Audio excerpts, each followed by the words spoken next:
Audit, law ये सब कम थे क्या? इसके साथ-साथ अब आ गए हैं एससीएमपी और इसके साथ-साथ एमसीक्यू। थ्योरी थ्योरी क्या करें और कैसे करें?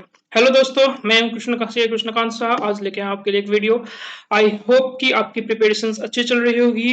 लेट मी आप सही देख पा रहे हो स्क्रीन में कि आई विल इसको examination in audit strategy for 60+। मैं बता दूं मेरी मार्क्स जो थे 60+ ही था। एग्जामिनेशन स्टार्ट होगा तो 62 मार्क्स था मेरा ऑडिट में। तो मैंने कैसे ऑडिट में स्ट्रेटेजी कैसे ऑडिट में एग्जामिनेशंस लेके आया हूँ मैं बताने जा रहा हूँ आपको। यहाँ पे मैं पहले सिलेबस को ब्रेकअप करके दूंगा 3 डिफरेंट पार्ट्स में। इसके साथ साथ आपको बताऊंगा 11 डिफरेंट चीजें जो आपको ध्यान रखने पड़ेंगे लास्ट 20 डेज में जो आपके पास बचे हुए हैं फॉर ऑडिट फॉर एग्जामिनेशंस। ये आप मतलब देखते रहना। एंड नेक्स्ट आपको एक बोनस टिप देके जाऊंगा जो कि आपको वीडियो के एंड में मिलेगा। सो बने रहिए वीडियो के एंड तक ताकि आप में बोनस टिप भी लेके जाओ इस वीडियो के साथ साथ। तो देखते हैं पहले मैंने ब्रेकअप कैसे किया हुआ है। देखो आप ऑडिट की चैप्टर ऑडिट देखोगे तो आपके पास एमसीक्यू 30 मार्क्स के आते हैं। इसके साथ साथ डिस्क्रिप्टिव क्वेश्चंस जो आती है 88 मार्क्स के आते हैं। टोटल 118 मार्क्स के आपके पेपर होते हैं। तो पहले जो है आपको करना क्या है ऑडिट में, दिस इज थ्योरी पेपर है। तो आपको क्या करना है, थ्योरी याद नहीं होने वाला है। ऐसे आप लाइब्रेरी में बैठ के सोचोगे याद करोगे, थ्योरी नहीं याद होने वाला। आप करना क्या है, चिल्ला चिल्ला के पढ़ना, शर्म मत करो। अब शर्म करोगे तो इनकी उनकी कुछ नहीं जाने वाला, आजू बाजू की कुछ नहीं जाने वाला। जो जाएगा आपको जाएगा। आपको फिर से 6 महीने के वेट करने पड़ जाएंगे। चिल्ला चिल्ला के पढ़ो। और रूम में चल चल के पढ़ा करता था। इवन अपनी ऑडियो को खुद रिकॉर्ड करके अंदर पढ़ा करता था। याद रखना, ध्यान यदि आप ध्यान से समझोगे देखोगे तो यूट्यूब आप देखते हो, मैराथन देखते हो या किसी भी रिविजनरी वीडियो देखते हो या किसी भी टीचर को सुनते हो तो जो ग्रास्पिंग पावर वहां पे होती है ऑडियो की एंड प्रेजेंटेशंस की वो ज्यादा होती है एज कंपेरिजन टू आप ऐसे मन से ही पढ़ते हो। तो ये मेरी मानना है। इस वजह से जो आप चिल्ला चिल्ला के पढ़ो एंड इधर चिल्ला चिल्ला के पढ़ो, आजू बाजू की शर्म मत करो एंड चिल्ला चिल्ला के पढ़ो। देखो आपको कितनी जल्दी याद होते हैं। अपनी ऑडियो को रिकॉर्ड करो, अपनी ऑडियो को रिकॉर्ड करके अंदर फिर से वापस से उसको सुनो। चलिए आते हैं, पहले ब्रेकअप करते हैं चैप्टर्स को ब्रेकअप करने के बाद फिर मैं आपको दूंगा बोनस टिप। देखते क्या part A, part B and part C, 3 different chapters को मैंने ब्रेकअप किया हुआ है। आपको ये स्क्रीन में भी देख रहा होगा। आपको इनकेस लिखना है एंड मेरी स्पीड फास्ट लग रही है तो आप मुझे स्लो कर सकते हो, स्पीड स्लो लग रही है तो आप मुझे फास्ट कर सकते हो। एज वेल एज आपको यदि लिखना है तो आप इसको लिख सकते हो, उतार सकते हो। एंड यही पीडीएफ आपको चाहिए तो मैं अपने टेलीग्राम चैनल पे डाल दूंगा। डिस्क्रिप्शन बॉक्स पे आप लिंक देख सकते हो टेलीग्राम चैनल के। पार्ट जो है स्मॉल चैप्टर्स है। स्मॉल चैप्टर्स आप देख सकते हो, ऑडिट रिपोर्ट, सीएफएस, कारो, internal audit, audit under fiscal loss, audit under fiscal loss. हाँ, ये भी स्मॉल चैप्टर आपकी टैक्स ऑडिट जनरली इसमें ज्यादा इंपॉर्टेंट होती है। टैक्स ऑडिट की क्लॉजेस आप सब याद कर लो इसमें से, that will be enough for you. Next automated environment and peer review. These are the small chapters जो आपके मुश्किल से 2 से 3 दिन कंज्यूम करेंगे। 2 से 3 दिन के अंदर में ये कंप्लीट हो जाएंगे। आप इसको कंप्लीट कर सकते हो। Next is the part B this coding chapter जिसमें से क्वेश्चन आते ही आते हैं। आज हर एग्जाम में क्वेश्चन इसमें से आते ही आते हैं। पहले तो ऐसे, फिर आपके प्रोफेशनल एथिक्स, फिर कंपनी ऑडिट, फिर audit committee and corporate governance and next is due diligence, forensic audit and investigations. In chapters को किसी भी हालत में आपको छोड़ के नहीं जाना, कंपलसरी है। आपको ये सब पढ़ना ही है, खत्म ही करना है। और ये पार्ट बी में रखना। पहले आप स्मॉल चैप्टर्स को कंप्लीट कर लो जो कि स्मॉल चैप्टर्स में आपके ऑडिट रिपोर्ट है, सीएफएस है, CARO, internal audit, audit under fiscal laws, audit automated environment है, पीयर रिव्यू है। ये सब आप पहले कंप्लीट कर लो। इसके बाद आप पार्ट बी ऐसे को उठाना। लोग क्या करते हैं, सबसे पहले ऐसे उठा लेते हैं, फिर सबसे पहले प्रोफेशनल एथिक्स उठा लेते हैं, कंपनी ऑडिट उठा लेते हैं एंड उसमें ही वो घूमते रह जाते हैं। काफी लंबे चौड़े चैप्टर से एक ही चैप्टर कंप्लीट नहीं होता, उसी में 3-4 दिन कंज्यूम हो जाते हैं। 3-4 दिन कंज्यूम होने के बाद लगता है कि व्हाट आई हैव कवर्ड, कुछ कवर नहीं हुआ एंड बाद में फ्रस्ट्रेशन स्टार्ट हो जाती है। तो करना क्या आपको, स्टार्ट बड़े चैप्टर से नहीं करना, स्टार्ट छोटे चैप्टर से करना। जब तक आप एक बड़े चैप्टर कंप्लीट करोगे तब तक आप छोटे चैप्टर 5-6 कंप्लीट कर लोगे। देखो छोटे चैप्टर्स की कवरेज 33 मार्क्स की कवरेज है, आपके अच्छे खासे कवरेज वहां पे हो जाएंगे। नेक्स्ट उसके बाद पार्ट ए कंप्लीट करने के बाद आप पार्ट बी पे जाओ। पार्ट बी में आपको प्रोफेशनल एथिक्स देखने हैं, ऐसे देखने हैं जो सबसे ज्यादा इंपॉर्टेंट है। ऐसे के लिए आपको क्या करना है उसके लिए मैं बोनस टिप आपको क्लास में देके जाऊंगा। प्रोफेशनल एथिक्स के लिए भी बोनस टिप क्लास में आपको देके जाऊंगा। पार्ट सी है दैट इज रिगार्डिंग दी बड़े चैप्टर्स है जिसमें से 1 या 2 क्वेश्चंस हैं आते हैं audit of banks, NBFC and PSU banks. Audit of banks में से जो है आपको एक पिछले अटेम्प्ट्स में क्वेश्चंस रेगुलर दिखेंगे। इस वजह से ऑडिट ऑफ बैंक्स पे आपको छोड़ के नहीं जाना है। तो ये थे actually part A, part B and part C. This is not the category wise ABC analysis नहीं है, बट ये है कि स्मॉल चैप्टर से कितने जल्दी आप किसको कैसे कवर कर सकते हो। बड़े चैप्टर है एंड इसमें से 1-2 क्वेश्चन ही आते हैं, कितने मार्क्स की कवरेज है, आपको कितने दिन देने, इसके हिसाब से आपको बांटने। This is not ABC analysis में फिर से एक बार बता दूं, कितने आप स्मॉल चैप्टर्स बहुत जल्दी कवर कर सकोगे एंड बिग चैप्टर्स को आपको भले थोड़ा टाइम लगेगा, बट स्कोरिंग चैप्टर्स नहीं होते हैं, इस वजह से इसको अच्छे से ध्यान रखना।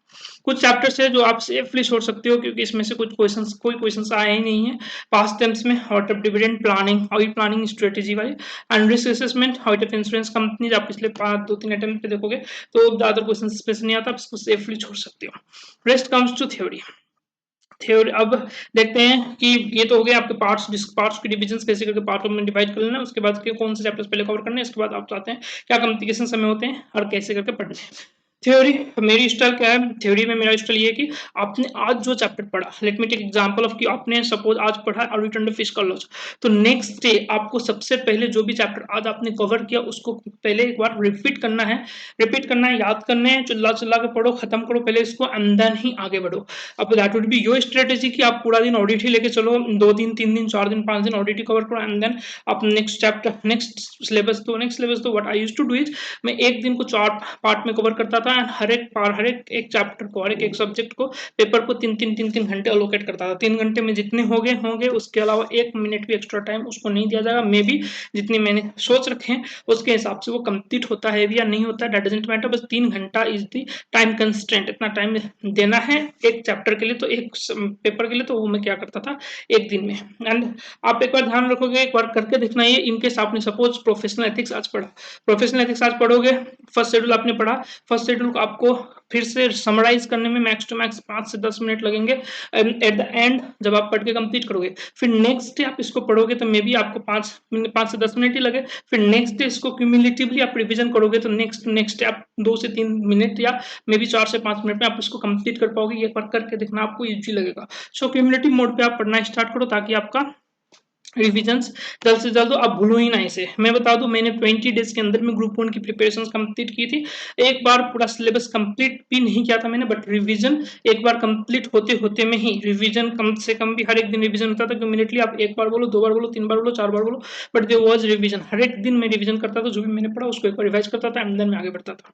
नोट्स, आपको नोट्स कौन से नोट्स आपको लेके चलने हैं, ऐसे नोट्स लेके चलने हैं जो कि ऐसे नोट्स आपको लेके चलने हैं जो कि आपको जो है ऐसे नोट्स आपको लेके चलने हैं जो नोट्स आप 1.5 डेज के अंदर में कवर कर सको। लंबे चौड़े स्टडी मटेरियल आप लेके, लंबे चौड़े नोट्स आप लेके अभी पढ़ना स्टार्ट करोगे तो आप ये कवर नहीं कर पाओगे 1.5 डेज में। याद रखना 1.5 डेज के अंदर में ऐसे कुछ कवर कर सकोगे ऐसे नोट्स में। फ्लो चार्ट्स आप ले लो, हम लोग जो बोनस टिप में मैं भी बताने वाला हूँ आपको, that will be covered later on. Let's look MCQ 30 marks का है, तो ये एक एक करके ही प्रैक्टिस करना स्टार्ट करो। आज से ही स्टार्ट करो तो 30 मार्क्स का है। रोज कम से कम 2 एमसीक्यू, रोज कम से कम 3 एमसीक्यू आप प्रैक्टिस करो। प्रैक्टिस करोगे तो एक एक दिन एक एक करके आप एमसीक्यू प्रैक्टिस करते चलो, हर एक दिन रोज ही प्रैक्टिस करो। अब एग्जाम में लिखना कैसे, पॉइंट इज ऐसे, एग्जाम में लिखना कैसे, आपके पास ऐसे है, प्रोफेशनल एथिक्स है, क्लोज है, ऑडिट की चैप्टर है। आप ऑडिट रिपोर्ट देखोगे तो ऑडिट आपने एडवोकेसी करते समय ऑडिट रिपोर्ट दिखा होगा। ऑडिट रिपोर्ट में आपने देखा होगा कि कितनी बारीकी से और कितनी अच्छी फॉर्मेट होती है। वो फॉर्मेट के हम वर्ड भी चेंज नहीं करते, कंट्रोल सी कंट्रोल वी क्या करते हैं। So this is audit chapter जहाँ पे आपकी वर्ड्स जो आप वहाँ पे मेंशन करोगे वो सबसे ज्यादा इंपॉर्टेंट होता है। इस वजह से आप यदि exact words same to same mention करोगे, जैसे क्लोज नंबर 1 है एंड क्लोज नंबर 1 के अंदर जो भी वर्ड्स वो मेंशन करोगे, हालांकि डिफिकल्ट है बट येट आप एक से 2 बार इसको याद करोगे। मैंने याद किया था, मैंने इसको एग्जैक्ट मेंशन किया था, so I was able to score good marks. तो इस वजह से आप जो है इसको याद करोगे। Close mainly professional ethics close की बात कर रहा हूँ, बाकी के लिए जरूरत नहीं है। इसके लिए आप सेम टू सेम वर्ड वहां पे लिखोगे तो you will be getting good marks. ऐसे के लिए आपको ऐसे नंबर याद होनी चाहिए, ऐसे नंबर के साथ ऐसे नेम याद होनी चाहिए और आपको ये कोट करना भी आना चाहिए। अब क्या सारा ऐसे कवर करें, जरूरत नहीं सारा ऐसे कवर करने की। आपके पास ये इंपॉर्टेंट ऐसे की लिस्ट है जो मैंने यहाँ पे दे रखी है, स्क्रीन में आपको दिख रहे होंगे, इसको आप कवर कर लो। It will be max and enough. Close number आपको याद करने ही करने हैं, schedule number 1 and schedule number 2, first schedule and second schedule की क्लोज नंबर प्रोफेशनल एथिक्स में हद से ज्यादा इंपॉर्टेंट है, आपको याद करने हैं। उसको ध्यान रखना है कि सेम टू सेम आप उसको लिख पाओ, ठीक है। Next is regarding company audit की सेक्शन नंबर क्या याद करने की जरूरत है सर? नहीं, इतनी ज्यादा जरूरत नहीं है, आप ऑप्शनल है, इनकेस याद कर पाते हो तो that is very much good. अब बात करते हैं एमटीपी एंड आरटीपी की। अब आपके पास बच्चे हैं लास्ट 20 to 25 डेज। अब इन दिनों के अंदर में आप क्या एमटीपी आरटीपी आपकी ये डिपेंड करता है कि आपकी रिवीजन कितनी कंप्लीट हो चुकी है। यदि आपने पूरी रिवीजन कंप्लीट कर लिया है, अच्छे से देख लिया है सारा कुछ, तो in that scenario you are go well good enough. आपको एक स्टडी प्लेस बनाओ 3 आवर्स की, इफ की आप एग्जाम में बैठ रहे हो उसी हिसाब से एमटीपी पहले सॉल्व करो, खुद से आरटीपी खुद से सॉल्व करो, एंड देन अपने आप को ही एग्जामिनर बनाओ, एंड देन क्वेश्चंस को अपने आप से ही मार्क आउट करो, देखो आप पास होते हो नहीं होते हो। That would be the easy way. ठीक है, इनकेस आपने रिवीजन कंप्लीट कर लिया तो इनकेस आपने रिवीजन कंप्लीट नहीं कर लिया तो एमटीपी आरटीपी आप मत करो। आप टीपी आरटीपी इनकेस करने बैठोगे तो यू माइट बी डिमोटिवेटेड कि भैया मुझे कुछ नहीं आता है बोल के। ठीक है, अब आते हैं लास्ट में, that is regarding the bonus tip. Bonus tip ये है कि आपके पास अभी ज्यादा टाइम नहीं है, 20 से 25 दिन बचा, 20 से 25 दिन बचा हुआ है। आपको क्या करना है, फ्लो चार्ट्स इसके पूरा सारा चैप्टर्स की फ्लो चार्ट्स उनको बने हुए हैं पंकज गर्ग सर के टेलीग्राम चैनल पे ये अवेलेबल है, या फिर आप उनकी altclasses.in पे जाके आप लॉग इन करके देख सकते हो, वहां पे फ्लो चार्ट्स उनके अवेलेबल है। That flow charts will be much and more helpful, आपको बहुत ही इजीली वो चैप्टर्स कवर करने में इजी हो जाएंगे, कवर कर पाओगे आप बहुत ही जल्द से ज्यादा।